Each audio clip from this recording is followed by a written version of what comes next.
Hi guys! So ayan, nagluluto tayo ng munggo for today. Kahit hindi Friday, kahit Saturday na, pwede pa rin yan.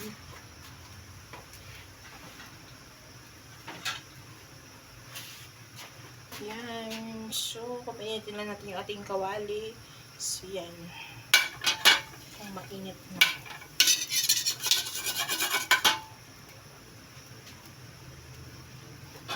Yan. Tapos lagyan natin siya ng cooking oil. Cooking oil. Kunti lang guys.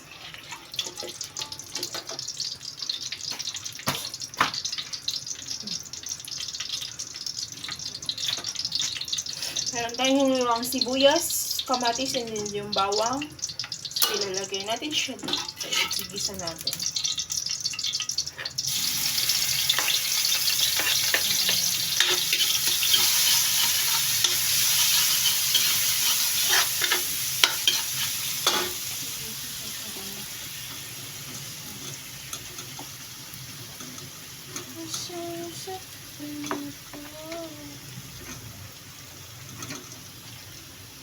Binog. Binog ng bewan. Kasi din yung sibuyas. Onion. Nilagay na natin yung ating wangba and then yung onion. Ayan.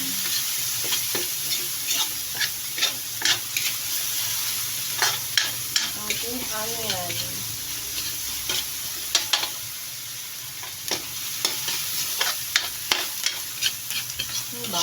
Bawang pa lang. Char. Lagyan natin yung ating kamatis. Ating tomato. Ay! Buto! Ano ba yan? Nahulog yung aking sangkalan. Ayan. Lagyan natin ating tomato. At yung ating onion. At yung ating wangba.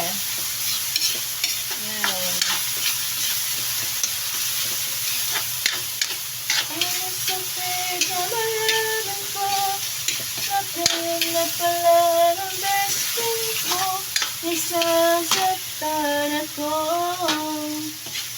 Pinagsalap ko pang wala na tayo.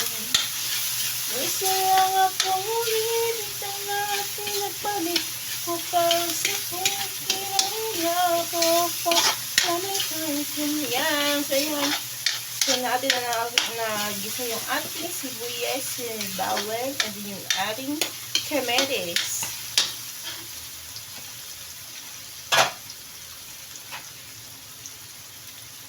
So, ilalagay na natin yung ating shrimp, yung ating, so, yung hipon guys, so, tinanggal ko lang yung ulo. So, sinama ko pa din dito kasi pampalasa pa rin naman yan, sayang naman. So, yun, so, ilagay na natin yung ating hipon. Ating sahog sa ating munggo. Yan. Yan siya, guys. Lagyan natin siya ng pemente. Pemente. Oh.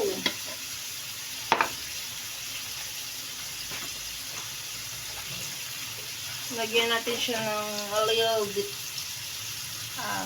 patis. Yan, kundi lang. Para lang yun.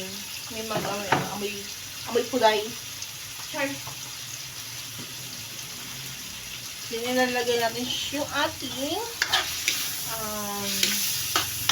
2 pieces na pork.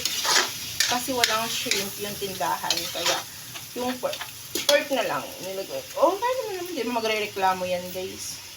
Kahit ano ilagay nyo.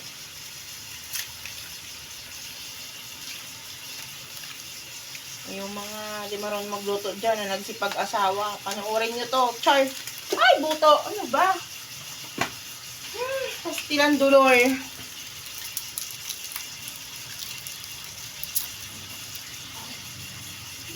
So, ayan. So, ilagay natin yung ating pork cubes. So, ayan.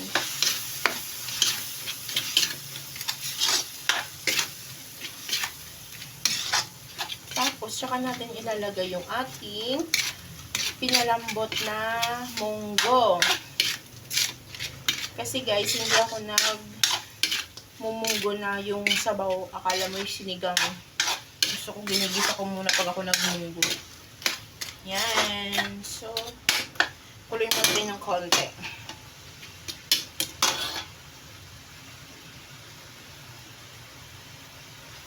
Anong gagawin sa utos ng pandami? So, ayan na. So, hindi naman kailangan palambutin yung ating shrimp kasi mas, mas masarap ngayon. Half cook lang eh. So, tikman natin.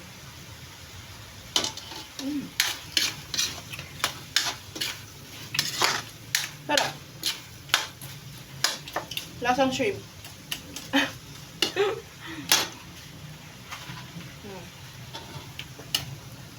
Ilagay na natin. Oh! Ito pala yung munggo kanina na natutuyuan. Pastilan dolor. Nandun kasi ako guys, may ginagawa kanina. Ito pala yung nasusunog. Oh my goodness.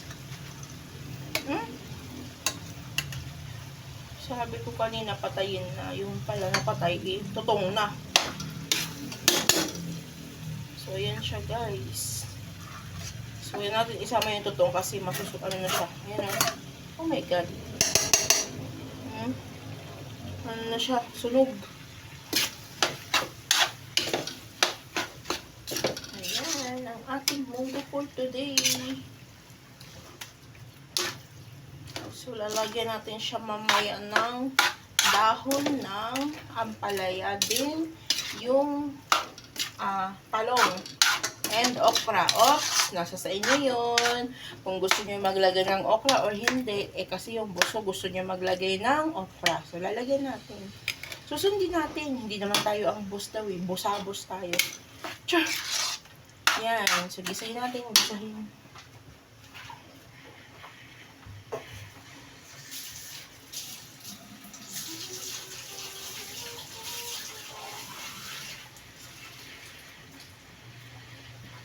Then, nagisa na natin siya. So, lagyan na lang natin siya ng water. Yan. So, yan. Pwede na yan. Pakuloy na natin. Kasi lagyan na lang ulit natin siya muna ng konti kung i-impis mo siya. Gusto ko na lang yung munggo. Ayaw ko yung masalaw. Yan, ganyan lang. Hintayin natin siya ng kumulo, guys. Pag kumulo mamaya, saka natin ilalagay yung ating talong, din yung ang ating ibang gulay pa. So yan, takpan muna natin siya guys.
tingnan natin guys kung kumukulo na. So, ayan. So, kumukulo na.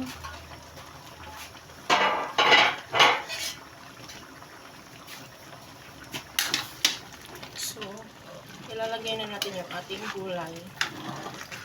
Yung ating talong din yung ating okra.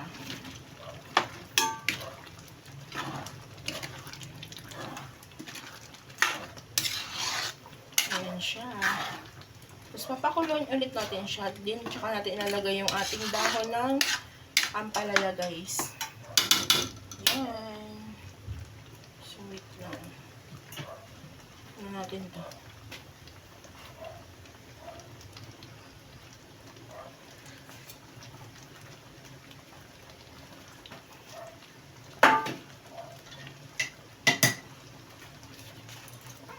Uy, wait lang.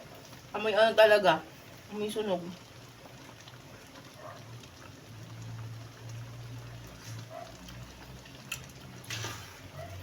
Amoy sunog talaga yung ano ba? Pastilan. Ginagawa kasi ako kanina guys, kaya nakasalang to. Yung kasama ko naman, sabi ko patayin na yung palapit, ay natutuyot na.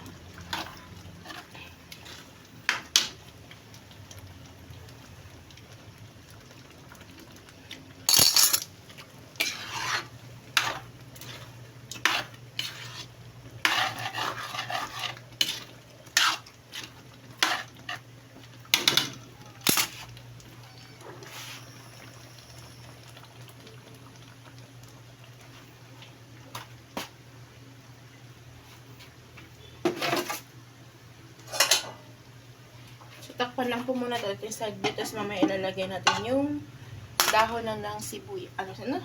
Ng ampalaya.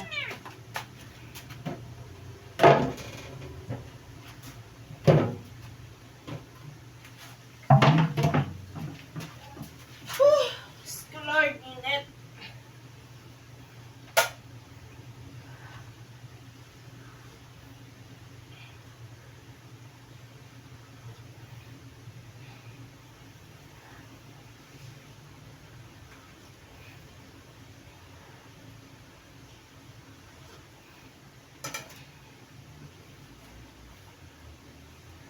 Just keep on trying to understand.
So, tingnan natin guys.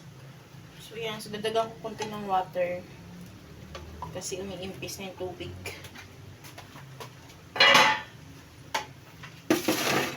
Nagdagan ko ng mainit na tubig guys. Gusto ko ganyan lang. Yung malapot yung munggo.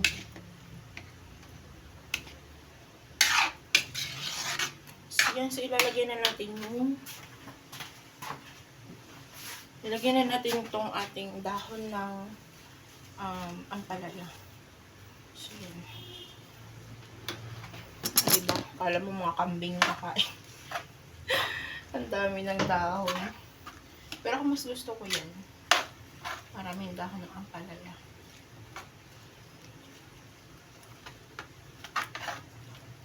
Say, munggo yarn. Dapat kahapon to. So, hindi pa naman kumain ng munggo na kahit hindi Friday, kahit hindi ano. Wala naman araw to kung gusto natin kumain ng munggo. Diba? Hindi naman magre-reklamo to na bakit Friday nyo ako kinakain or bakit Saturday nyo ako kinakain or bakit gantong araw nyo ako kinakain, diba?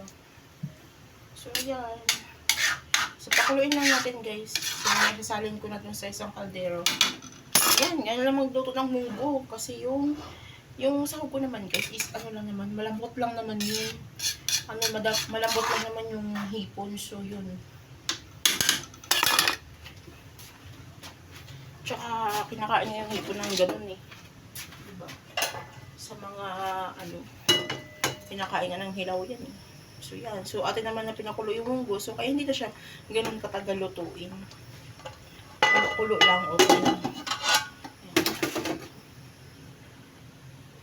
Hindi ko na siya nilalagyan ng bechin, ng magic, or kung ano man. Nasa sa inyo na rin yung gusto nyo lagyan. Kasi ako, yun na yung, pag naglagyan ako ng cubes, yun na yung cubes na siya lahat. Ano na siya lahat is yun na yung pinakaano ko talaga, ingredients na. Depende na lang kung matabangan sila na lang magpatis or ano. Kasi natabangan ko lang talaga, guys, kasi yung bus ko is, masyado siyang, sa mga maalat, ganun. Ayaw niya ng ganun. Kaya, basta yun. Yan na yun.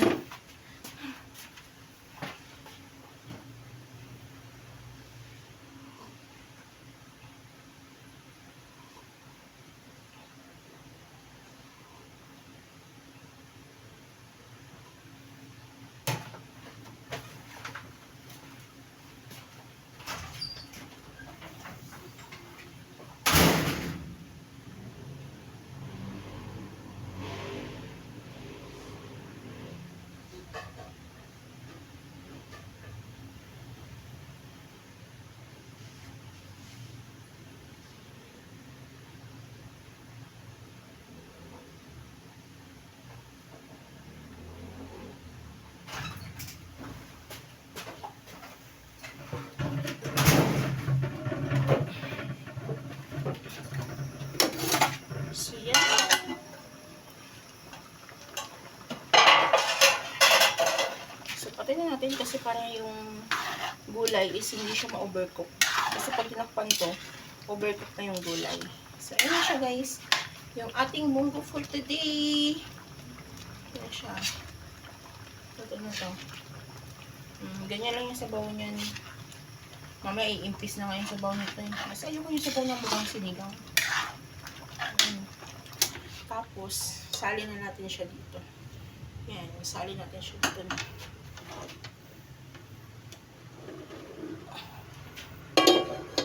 Ayan.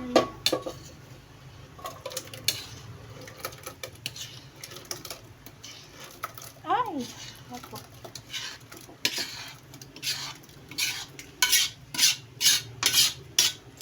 Ganyan lang. Kasi minsan di naman namin nauubos. So, tama na yung ganyan. Buksan ko lang ulit kasi para yung kaldero is uminit.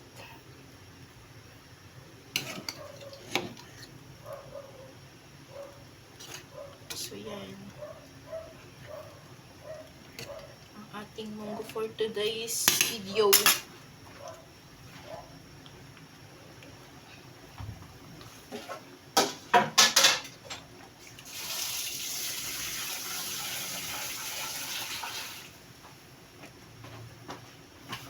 Wala nang cut-cut yan, guys. Diretso na yan. Hindi na kailangan mag-cut-cut pa. Cut-cut sa baw-baw. Cut-cut sa baw. Ayan siya. So, yan. So, tapos ang ating munggo for today. Bye-bye, everyone. Thank you for watching.